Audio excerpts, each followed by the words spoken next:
24 decomposing bodies and multiple containers of bones and suspected human tissue were removed from Davis Mortuary in Pueblo, Colorado, after authorities uncovered remains hidden in a sealed room on August 20.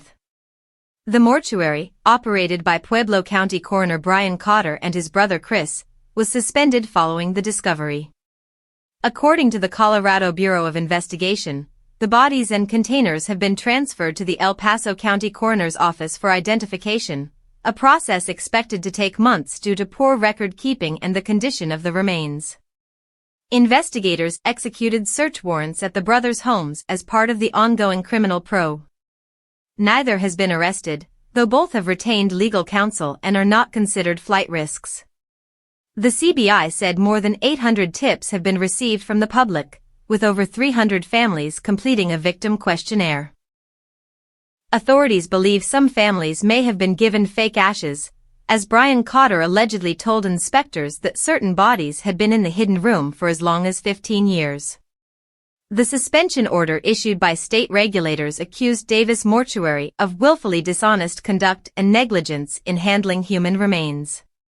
Officials noted the mortuary failed to embalm, refrigerate, cremate, or bury remains within the required timeframe and accepted more bodies than it could properly store.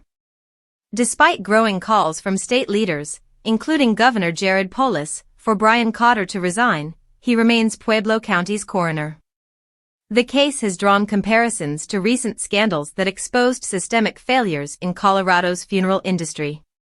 In 2023, authorities discovered nearly 190 decomposing bodies inside a Penrose funeral home, where owners John and Carrie Halford were later accused of defrauding families, mishandling remains, and even substituting ashes with concrete.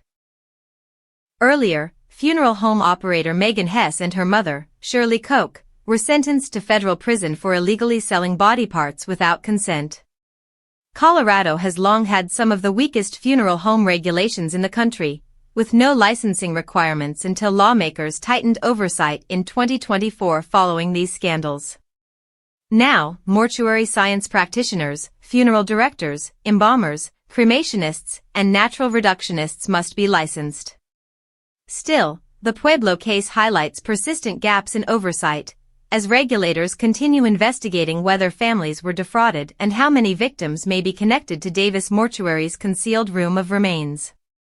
Authorities say identifying the deceased will rely on DNA, fingerprints, and dental records.